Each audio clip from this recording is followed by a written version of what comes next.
This is an E minor chord.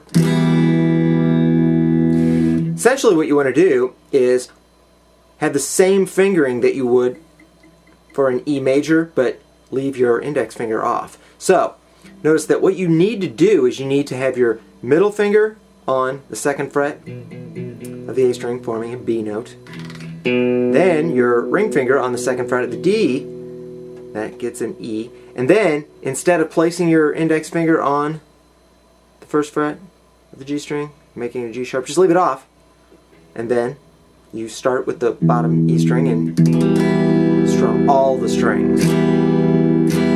You could, like I mentioned with the A minor, have an altered finger pattern. You could use this fingering pattern here. You could use your index finger and your middle finger. However, in the future, in the long run, it's going to be much better if you just get used to using this position, because your fingers should already be used to playing an E major, so you should be able to just easily take that finger off, remove it when you need an E minor.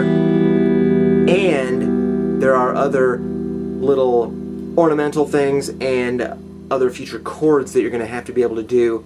So using this particular fingering is usually the best to start learning the E minor. Looking at the strumming for the E minor, what you've got is your 2 fingers here, your middle and ring, curled, arched enough so that they're not cutting the top 3 strings from ringing open, and then so they're not running into the bottom E string. And then you want to strum all the way across. Give it a good strum all the way across. Back and forth.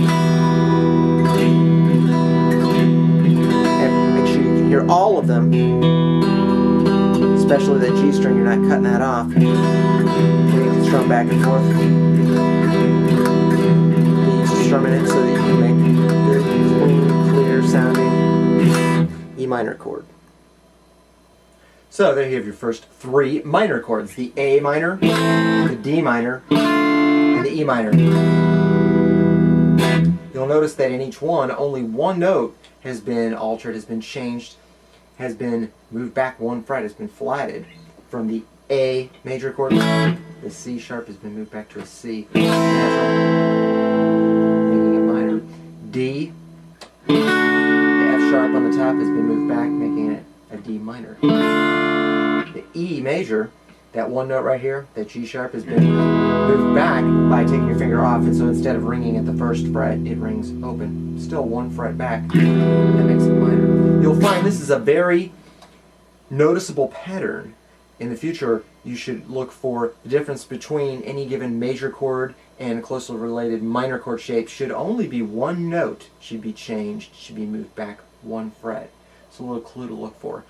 So, practice your A minor, D minor, and E minor, and we'll see you in future lessons.